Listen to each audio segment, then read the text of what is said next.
Kababayan ma'am sir, this is Jam the Filipino channel ng inyong lingkod. So today is April 20, 26. At tayo ngayon ay papunta dyan sa may another home sa may Camia Street, Marulas, sa Valenzuela po yan. At dadalhin po natin sa may Jose R. Reyes Memorial Hospital. Diyan yan sa may Rizal Avenue, Barangay 331, Santa Cruz, Manila. Magbabalik po tayo mamaya konti. Pag nakuha na po natin sila, disclaimer lamang po ang content po natin ay kalsada at hindi ang passenger. Kaya naman, sakali man po na may marinig kayo mga pangalan ng lugar, pangalan ng tao, pangalan ng organizations, government o private man yan, ay wala pong kinalaman ng channel na ito at wala pong pinapatungkulan. Lahat po ng pinag-uusapan dito ay pawang dito lamang po yan sa loob at wala pong pinapatungkulan sa labas. Okay po, magbabalik po tayo mamaya konti po pag nakuha na po natin. At samantala, makinig tayo ng mga nagbabagong balita at talakayan habang tayo ay pupunta doon yan sa ating pick up area. Playtime Entertainment launches ET Idol. What a talent. Process para wala rin naman pong maulit sa mga drivers. And then, nag-set tayo ng special payout.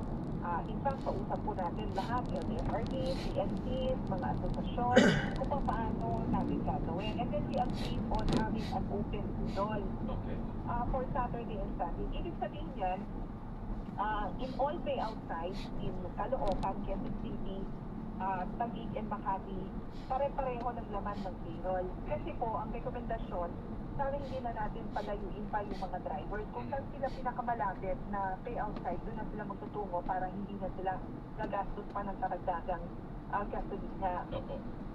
So, yes, kung halimbawa ay dito lang, pumunta ako ng Quezon City, nandun yung pangalan ko, maku-cross out na doon, pwede. So, hindi na ako pwedeng pumunta pa ng Quezon City, ng Makati City. Kasi lalabas doon na nakapag-claim na ako in Quezon City. Okay. So, yun po yung nangyari, but we weren't able to expect na on the first day, which was Saturday, ay dudumugin na yung pong mga payout sites natin. We understand naman, of course, naunawaan natin yung mga drivers kaya nagkaroon nga po ng mga pila na dun sa mga payout sites natin. So madaling sabi, Asek, to address yung mahabang pila din nga ay yung sa digitalization na nga. Yes, that's one mechanism that, yes. And actually, idagdag ko rin lang, yung pong mga iba't ibang mga transport network companies, share po yung post ng LTFRB, na ito yung mga pangalan ng mga drivers. So dapat, yun lang sana nasa listahan ang pupunta doon po sa payout site. Kasi yun naman po yung naging usapan natin. But again, may mga drivers na kahit wala po yung pangalan sa listahan ay nagtungo. But again, we understand dahil siyempre na po yan na gusto rin nila siguro na pumunta dun sa mga help desk natin para sabihin na they were not included in the list. But all of these naman, all of the drivers na nagpunta, tiniyak natin na ma-serve natin. Sa katunayan, Sir Gigi, we extended our payout schedules ng Sabado ng gabi. Yung din pong mga kawani ng DSWD nag-overtime din po para ma-serve din yung ating pong mga drivers. Hindi na nga po umuwi. Nandun na lang sila sa payout venues para may pagpatuloy na. Yes. So, Asek, may susunod pa po, no? Mali! Weekdays ba ngayon? Merong nakaschedule po payout ulit? Hindi yan ang excuse. Yes, Sir Ricky, we will make the announcement kung kailan po ngayong linggo yung karagdagang Minsan, kailangan silang pagbigyan. Pero alam niyo po, minsan, kailangan maging aware tayo sa ginagawa natin. Dapat tumawid tayo sa tamang tawiran. Hindi dapat tumatawid sa mismong gitna ng yung intersection. Maling-mali yun. Hindi porket sasabihin mo tumatawid ako, dapat tuminto kayo. Hindi pwede yung gano'n. Pagbibigyan ka naman talaga eh. Wala ka naman sasagasaan ka. Bibigyan ka, pero maling ginawa mo. Dapat doon sa tamang tawiran. Hanggang gabi po, pinuntahan nga po yung employer, and then kahapon ng umaga, si Secretary Rex Gatchalian at kami nga po nagtungo dun sa hospital. Ang kinausap natin yung kapatid, yung anak, tumawag tayo na po mismo tumawag sa funeral service provider, inarrange po yung lamay at yung pagpapahiling. And then, gayon din po sa hospital expenses and other needs ng pamilya. And sabi nga natin, si Secretary Rex Gatchalian po mismo inassure yung pamilya na tutulungan sila sa edukasyon nung anak na babae na nag-aaral sa kolehiyo para may pagpatuloy nito yung kanyang pag-aaral. Alright. As always, Asek, maraming salamat po sa oras at information po ninyo. Mabuhay, Asek. Maraming salamat. Thank you. Asek Irene Dumlao, tagapagsalita po ng Department of Social Welfare and Development. Say, Asek, that is not select kung saan siya magpapa-interview. Pero kasi namimili, sa TV lang pupunta. Ayan, so andito na tayo. Anyway, so hintayin daw natin at well, hopefully maayos nga ho ito. Bukas, abangan po ninyo, ang tatalakay natin bukas, sige, ay tungkol sa fake news. Disinformation. Ang interesting lamang ho rito, ang ayuda sa ating mga kababayan, ngayon pa lang ho natin naayusin. Ganyan ho siguro talaga ang price of being in the global south. Diba?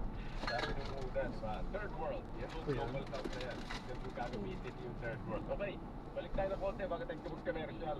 Noong 2021, ang sabi ho ng datos, ang middle class sa Pilipinas ay 39.8%. Siyempre nagbabago-bago. 2026 na po ngayon eh. 2021 na datos so ito, 39.8% na yung mga pamilya na may monthly income na naglalaro sa pagitan po ng 25,000 to 145,000 pesos. Ngayon, bakit po ba ang kids, for example, ito po mga ekonomista at mga pantas po natin ay masyadong tinitingnan ang middle class. At pinapagit po natin isang pitik na lang iba, bababaho sa poor. Kasi ang nakita mo nilang obserbasyon, no, mga kasama, no, mga kasama ko namin, ang focus lagi yung poor o yung mahirap. Yun ang focus. Hindi daw kung tama yun. Dahil mas malaki pala kung bahagi, right, yung mga nasa vulnerable sector. Ito ho yung mga, ang klasifikasyon po nila, hindi pa ho sila poor, but going to be poor. Papunta pa lang sa pagiging mahirap. Yan daw yung hindi na-address. Dahil kapag ka nga naman, hindi mo ina-address yan. At palagi lang ang buhos ng tulong mo o ang concentration mo, yung mga nasa kategorya poor, hindi mo ngayon ma-address yung mga papunta pa sa pagiging mahirap. Yun yung unang implikasyon nun. No? Ikalawa, ang sinasabi ho ng mga eksperto rito, yung pagtuturing mo sa kanila, halimbawa, naayudahan mo. Sa pangako sa inaaral yung sa pinanggit ko sa inyong study rito, yung 4Ps. Yung Pantawid Pamilyang Pilipino Program. Ang question mo rito, kapag naayudahan mo na, ano bang susunod? Including sa middle class, okay? So yung pagtulong, it's really a continuous process. Kaya kahit yung pagbibigay ng ayuda, yes, it helps. Pero ang laging tanong, after that, what will happen? Kasi nga di ba, isang pitik nga lang mahirap sila eh. So sabi mo ng 50 dito, naayudahan mo, natulungan mo, and really, for the past year, sinasabi ko nila, may mga magagandang nangyari when it comes to our project sa poverty alleviation. Sabihin, medyo gumaganda ho yung buhay. Alright. Ang tanong is, babalik po kasi sila sa pagiging poor. Babalik po, maging slide back kasi hindi sustain. Mga kasama. Yan ho yung, ewan ko sa usapin ho ngayon ng kahirapan, yung sa boil ho natin yung nararanasan. Kailangan nung pag-usapan ito eh. Kailangan i-engage natin ang gobyerno rito eh. Kaya nung isang araw, di ba, nabanggit ko na bakit hindi na pag-uusapan ngayon ang sweldo? Dahil ba sa malulugi ang negosyo? Di ba? Bakit hindi na pag-uusapan ang wealth tax? Dahil ba pinangingilagan natin at baka kasi ang main reason kaya hindi daw nagwe-wealth tax. Ibig sabihin nito mga kasamang wealth tax. Di ba, tinataksan kasi usually, di ba, income tax. Kaya sinasabi nito ng Ibon Foundation, halimbawa, yung mga 50 bilyonaryo sa sa Pilipinas na ang income mo ay inaabot ng 2 billion, 2 billion, 3 billion, yung asset ang tataksan mo, kaya ho wealth tax. Pansamantala lang naman. Kasi pagkalala, hindi naman pangmatagalan forever ito. Ngayon lang, sa laki ng maliligom, baka pwedeng maiayuda ka doon sa mga social services and sa health. Kasi sabi ko ng pinag na yung pitik na yung pinapanggit ko sa inyo, ito yung sa isang middle income family, right? 5 miyembro sa isang pamilya. Pag may isa doon na nagkasakit, right? Pinagkit ko sa inyo kanina, halimbawa ito ay low income. O, sabihin mo na ikaw ay lower middle class. Middle class na ito na sweldo mo ay pagkat 30,000 a month. Sabi rito, may konting ginawa pero laging kapos. Ano ibig sabihin? Pag may isang nagkasakit sa kanila at na-ospital, government pa ito hindi po ito private eh talaga hong sa pool, wala. Pupunta ho sa being poor. O, yun ang ibig sabihin. Ngayon, baka naman pwede. Dito kung pagtatak sa lumawa, isang maging alternative, malaki daw kung malilikom na pera eh. Pero hindi ho talaga na pag-uusapan hanggang ngayon. Maybe because andun ho tayo sa katwiran na kaya nga hindi sila tataksa, baka umalis sila ng Pilipinas. Baka daw sa Singapore sila magnegosyo, umalis dito sa atin, di tayo daw yung kawawa. Yun. So, ang punto, tapusin ko lang ito, nakalinya na ko yung ating mga Rajuman reporter. Ang sinasabi ho nila rito, yung middle class, vulnerable sector. Okay? At paano i-define ng kids yung vulnerable sector? Yung vulnerability sa Tagalog po yung pagiging lantad. Yung pagiging lantad natin, hindi ako isang pitik na lang, mahirap ka na. Sabi nila, ang pag-define nila rito, itong may panganib ng future poverty. At mas marami mamaya, pakikita natin, Nico, paki-flash mo nga yung huli. Ito na yung panghuli. Poverty and vulnerability by region. Yan. Nakita ng mga kasamahan natin dito ngayon dito sa kayo dito nanonood sa atin. Pag titingnan ho ninyo ito'y 2023 statistics ang nagaling ho sa PIBS ito. Mas marami hong bilang yung nasa vulnerable sector. Middle class na isang pitik na lang bababa na sa pagiging poor. So, ang punto, bakit ang concentration ng tulong mo nandun lang sa kategoryang poor? Hindi pwede. Kailangan ang middle class, aksyonan mo rin at continuous yung tulong mo. Alright? Continuous yung tulong mo. Kasama rin dyan marahil yung pag-review mo sa sweldo. Okay? Sa sweldo. Na above minimum para makaagapay nga ako dito sa ating nararanasang krisis na ito.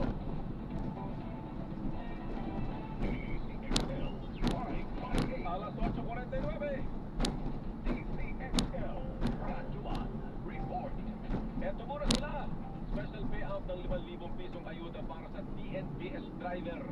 DNBS naman ito sa Quezon City, pangungunahan daw ng Pangulo Marcos Jr. Nato report XL Rajuan 5 Chanel Salazar Chanel.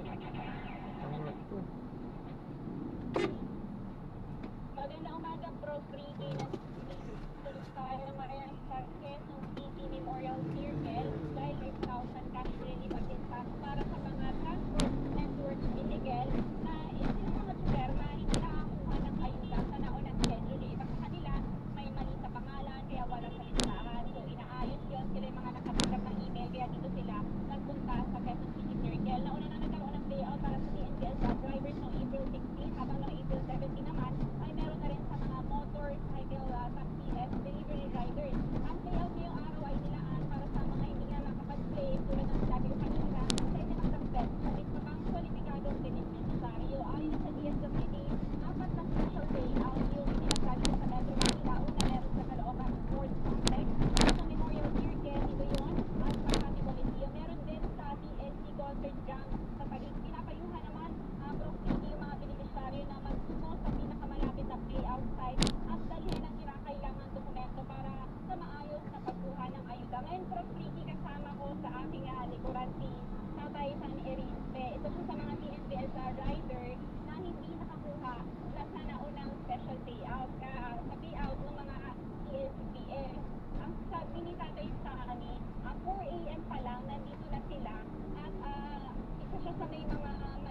ako eh. Lumabas ang pangalan ko sa Caloocan, sa First Complex.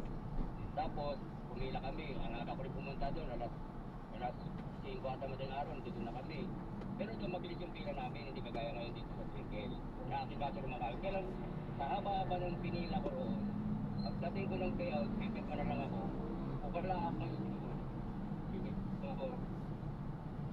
Kaya, Junior yung mali sa pangalan ninyo. ano wala yung junior, di another pila ako. Napansin ko, lahat na nakapila doon sa isang ano, puro mga junior, pero wala sila junior sa payout. Oo. So, bali, nung una po, kailan po yan nangyari? Webe. Nung Webes. Yung April Oo, April 17. Oo, tapos, siyempre, kaya tinangali rin ako ron kasi nga, wala yung junior kahit ano, pinakuha pa akong correction, kaya nakalagay doon sa correction ko galing DSWD, hintayin ko pa yung email. Kaya, wala nagawa, kaya imbis na makakuha ko dito sa Caloocan, pero taga Bulacan ako napunta pa akong Caloocan, wala rin ako nagawa. Diretso ko uwi na naman ako, biyahe na naman. Tapos ngayon, pinagkat sa akin yung DSWD dito nga sa Circus. Oo. Pero sigurado naman siguro, mabibigyan. Kasi sabi ko, pag hindi pa rin ako nabigyan dito, baka mamaya palipot sa akin ng OSCR bago ako Oo. Ang Prof. Ricky, si Tatay Sani ay taga-Bulacan pa siya. Oo. Pupunta siya dito sa Quezon City Circle para makakuha or makuha niya nga yung ayuda na para sa kanya yung 5,000 pesos. So, Chanel, so paano inaayos yung pangalan ni tatay? Ibig sabihin, hindi naman agad-agad maayos yun. Pero yung sa listahan, inalis yung junior niya. Paano ginawa? Oo. Ano ito, meron akong galing DSWD, kumuha ko ng correction. Ayun. Oo. Ay, Dito sa patunay. Prof. Ricky. Ayun. Hindi naman ako dun sa Caloocan, kaya lang, yun nga lang, hindi ako binigyan ng basibo kasi hintayin ko muna yung email. Oo. Oo. So, nauna yung collection, bago yung 5,000 pesos. Pero napansin ko lang po kasi sa pila doon, halos lahat doon sa Caloocan nangyari sa nakapit. Lahat ng pinagpiling yung video, nawawala ang video. Saan mo galing yung listahan? Saan mo kayo nagpalitan sa DSWD? So, yun yung listahan. Kaya lahat kaya ngayon, nandito yung mga naalis na parihan dito, kinabatan nila yung puro yung mga junior na yun. Oo, tatay. So, ngayon, maasap po kayo na makukuha niyo na yung 5,000 pesos. Parang nagtataka ako kasi, di ba yung mga pila namin sa Caloocan, hindi yung pangalan namin. Dapat tinanong isa, kung napansin wala akong junior. Kaya kanina sa mga nag-surprise yung pangalan ko. Driver's license lang po ang pinakita So, niyo. pag sa driver's license, kumikilor ako eh. Eh, di wala, di pila.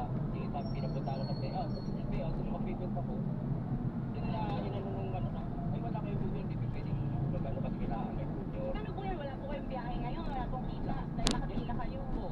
Kaya paglaman ko to, yung makukuha kong 5,000 ngayon, ewan ko, kasama kasi, mag-ikat, sabi, sa email ko, 7 eh. Anong oras na, alas 7, di pa nag-i-start. Alas 4 pa madaling araw, nandito na ako. Kaya malamang yung 5,000, pero sa 100% yung 5,000, may paglalaanan na pagpambayad na lang ng utang. Yung lahat, pag-pagpapang. Paano po yung panggasolina? Wala na po. Kasi wala na eh. Eh, sa tagal ba naman, hindi pa na kayo makakakuha. Oo po, tatay. So, kumusta po yung kita ninyo? Ano pa bang dinadrive niyo? Motor o 4-wheel? 4-wheeler. 4-wheel. So, kumusta po yung kita ninyo habang naghihintay kayo ng 5,000? Wala pa kayong pakita. Ay, ang ngayon, pag pagkiting, pinapit na dito, wala pa rin pagkiting,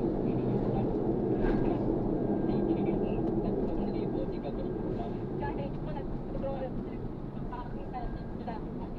Ako, masama ang signal natin sa... Sobrang grabe kasi hindi kagaya ng araw pag yung ang trabaho namin, di ba nagkantay kami yung booking, pag may nung pag Ayan na, Prof. Ricky, hello? Oo. Sige lang. Go ahead, Sean. Medyo po. Prof, baka may tanong pa kayo kay Tatay Sani. So, ayun nga, ina-expect. para pag-purchase at sa balik sa mga organisasyon at sa balik gawain niya sa mga bilisan natin. Kaya napaka-importante sa buong mundo ang mga ginagawa ng mga mundo at ang Pilipinas. Kaya pag-ibisan niya, inaaraw niya ang importante at sa kanilang pananaw na gusto na nila na kung ano ang sinasabi ng mundo matungkol sa kanila dahil ginagawa nila sa Pilipinas. Sinasabi ng buong mundo eh, dahil sa ginagawa nila sa atin, Dr. Kapal na. Di ba? Tama po kayo doon sa sa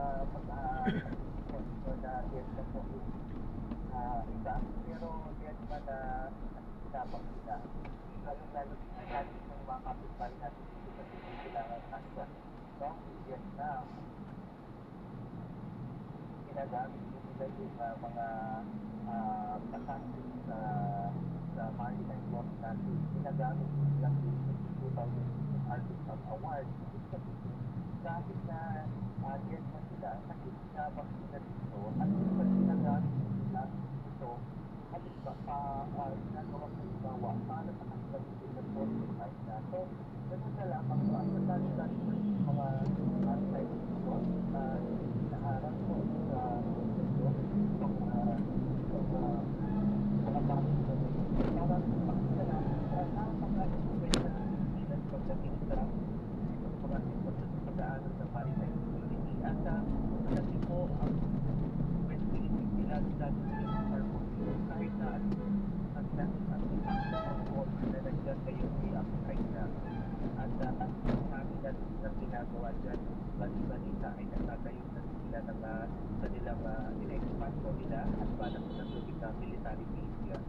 So kung pinignan ninyo, napakalapit na military na sa dito sa Sampan.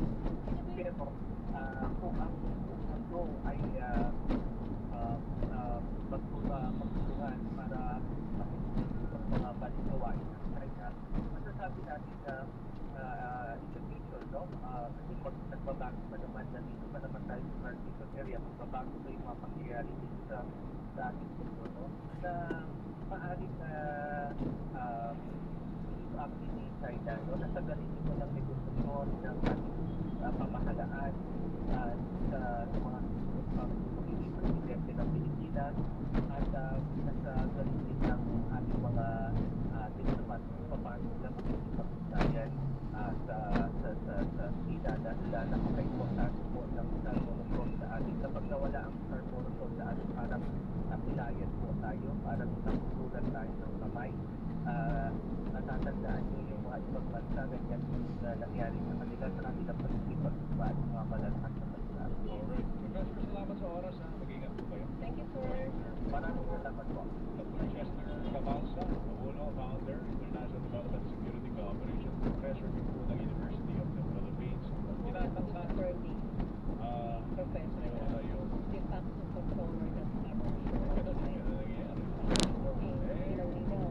Naman, kaya lang, nanako ang ating mga opisyal, kaya hindi na sigasin po yung problema yan. Tinatangka ko natin tawagan pa yung Coast Guard. Philippine Coast Guard. Kaya lang Pero hindi magbibigay sa atin ng kaya lang ba nangyayari talaga doon, kaya lang si Commodore J. Dariela ay hindi yung sumasagot sa atin. Baka nakikinig siya natin kaya, sir, mag-tweet ka, pero hindi ka sumasagot sa amin, ha? Hindi sa Salamat sa oras mga kapuso. Andiyan na po si Igan. ang Nicole dito. One-on-one. Walang personalan. Ako po si Joe Reyes. Ako po si Rowena Salvacion. Magandang umaga mga kapuso. Mga kapuso, dito po sa DCWB, walang kinikilingan. Walang pinoprotektahan. Noon at ngayon, serbisyong totoo.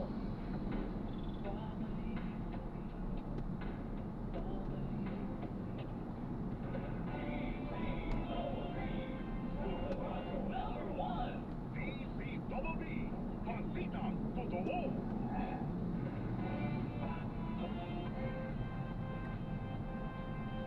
Kapag sa balita, ginamit alata. Super Radio 594, lagi nakaaleko, serbisyong totoo. Para hindi mahuli sa mga balita, sundan ang mga social media account ng Super Radio DCWB. Mag-subscribe sa aming YouTube channel at i-follow kami sa Facebook, TikTok at X. Hanapin lamang ang Super Radio DCWB para makita ang aming mga official social media account. Tutok na para sa mga balitang tama at totoo, mga kapuso. Pagbabalita, wasang kinikilingan, wasang pinoprotektahan, wasang kasinungalingan, serbisyo, totoo lamang. Super Radio, DCWB, hindi pa huli, hindi pa titigan. Super Radio, DCWB, prime time. Alas 6 hanggang alas 7 ng umaga. Walang bumbay na pagbabalita at pag-himay sa issue. Meron din sa Super Radio, DCWB. DZBB. Alas 7 hanggang alas 8 ng umaga. Ransya na naman sa pagbabalita ang tambalang Joel Reyes Abel at Melo Demprado sa Super Balita sa Umaga. Nationwide. Alas 8 hanggang alas 9 ng umaga. Para limang pagtalakay sa maiinit na balita. Hatid ni na Rowena Salvacion at Joel Reyes Abel sa Saksi sa Double B. At alas 9 hanggang alas 10 ng umaga, hindi pa aawat ang tambanang Arnold Clavio at Connie Season sa pagtalakay sa mga isyu ng bayan sa one-on-one, walang personalan. Super Radio, DZBB, Prime Time. Pagpapalitang walang kinikilingan, walang pinoprotektahan, walang kasinungalingan, serbisyo, totoo lamang. Super Radio, DZBB, Prime Time.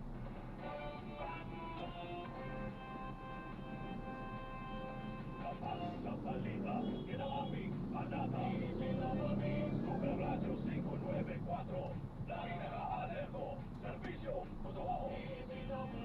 Kapuso nyo sa radyo. Walang pinipilingan, walang pinoprotektahan, serbisyo, totoo lamang, walang iwanan. May paninindigan, matatapag. Ay dyan sa Department of Transportation. Kasama sa exemption sa TON ang mga Class 1 hanggang Class 3 na sasakyan. Nakakalitin sa Department of Transportation at pinakakapit ng RFID sticker. Ayon sa Department of Transportation, makatitipid ang mga sasakyan nito ng 600 hanggang 1,800 pesos. Depende sa klase. Ipinatutupad ang waiver sa toll fee sa pamamagitan ng rebate kung saan may babalik sa kanilang RFID account ang ibinayad sa toll sa presyo nito. Isang pagkula ang itatagal ng shipping program na maaari pang palawin depende sa pag-aaral ng DA, DOTR at mga regulatory board at pinatutupad sa pamamagitan para mapanatili sa pamamagitan ng pagkain sa gitna ng krisis ng petrolyo. Yan ang balitang kumpirmado, sigurado, ito ang radyo na ito. Luz Legazpi, ACMS. Maraming salamat, Luz Legazpi. At sa showbiz ko naman, nagbabalik sa concert stage ang matganang singer na si Agot Isidro kasabay ng kanyang upcoming 60th birthday celebration. Ayon kay Agot, July 17 at 18 mangyayari ang espesyal na pagkatanghal dahil gusto niya anyang balikan ang pag-awit na itinuturing niyang first love. Pagkakataon din na niya itong muling magpakilala sa bagong henerasyon na hindi lamang siya actress dahil nagsimula siya sa industriya bilang singer. Samantala, inamin naman ni Agot na isa siyang certified groom at nagpahayag ng paghanga kasunod ng Coachella debut at global recognition para sa Bini. This news was brought to you by EO Executive Optical. For expert eye care, come to EO Executive Optical. EO Executive Optical. Love your eyes. At yan ang nabalita basta't may nangyari na ka-report agad sa DZMM. Manatili rin kung nakatutok sa DZMM YouTube at Facebook. Ako po, si J. Don.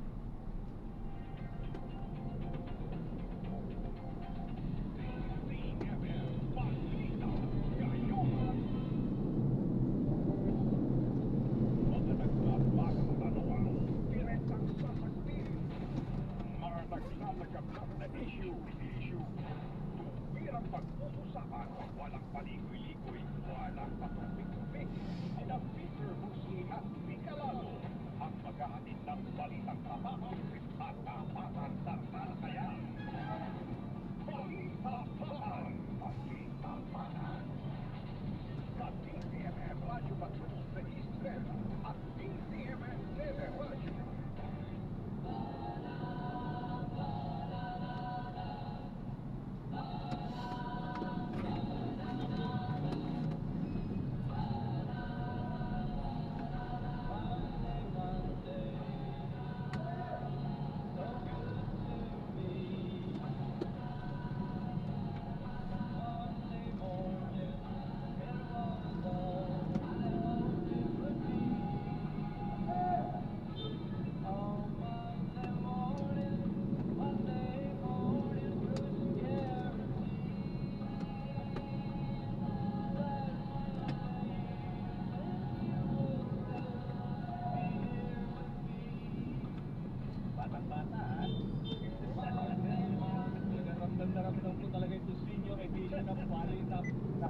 ito ang kinumpirma. Gusto sa Radyo DWPD Army spokesperson, Colonel Louis de Mala. Nangyari ang enkwentro habang sinasagawa ang secured operations ng militar sa lugar kahapon.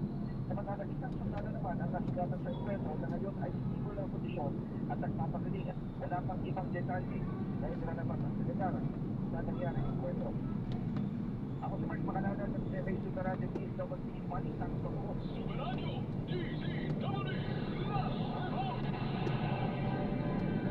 Maraming salamat, Mark Magalala.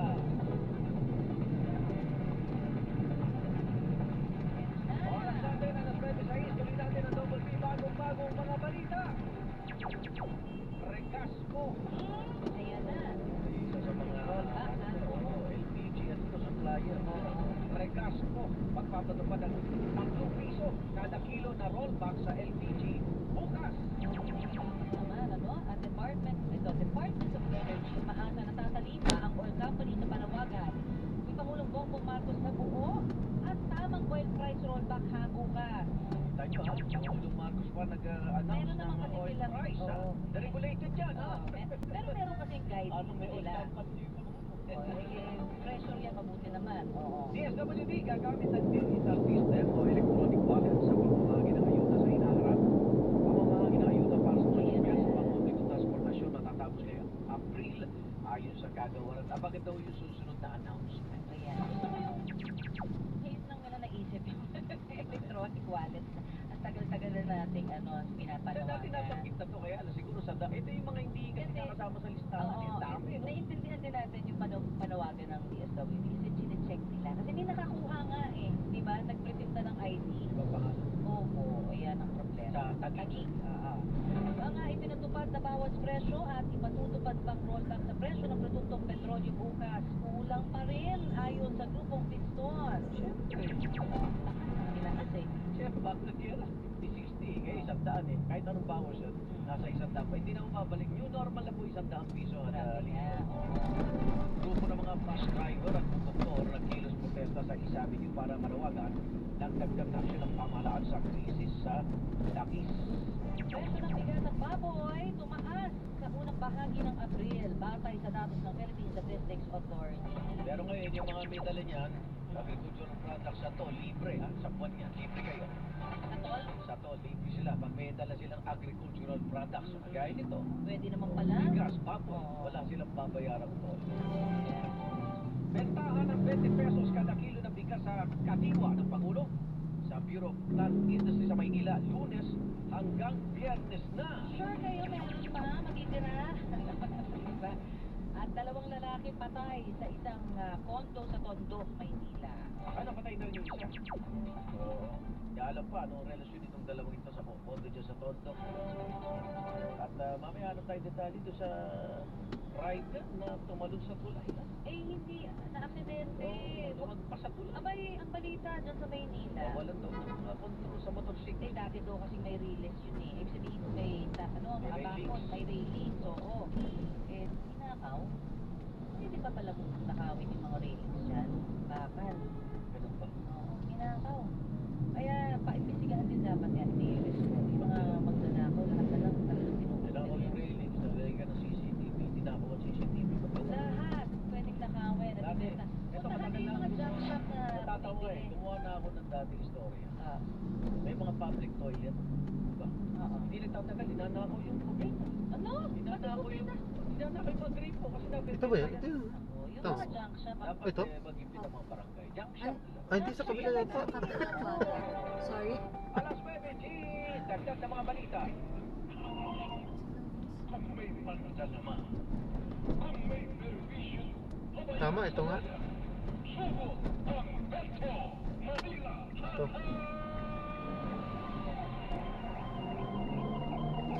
Pangulong Bongbong Marcos dumating na sa isang terminal sa Quezon City para mag-inspeksyon po sa pagpapatupad ng service contracting program ng gobyerno simula na yun ngayon. Alan Gatos! Siya'y buhay! Pakipisil, pakipisil! AI ba? AI? Hindi, ito. Andiyan siya, nakita ko na. Magpapakala ko. Sige, sanang hatin ang Okay na, pwede na yun. Tawakoy, Apo. sanang hatin ang buhok. Di pa ingat po ma'am. God bless po. At saka yung lahat. Sila ng antena. Ano yun? Naka-shades ba? Pati shades, naka-eyeglasses. Naka-eyeglasses. So, doon na ngayon nakikipag-usap din siya sa ilang na Alam mo ba, kamukha lang ha?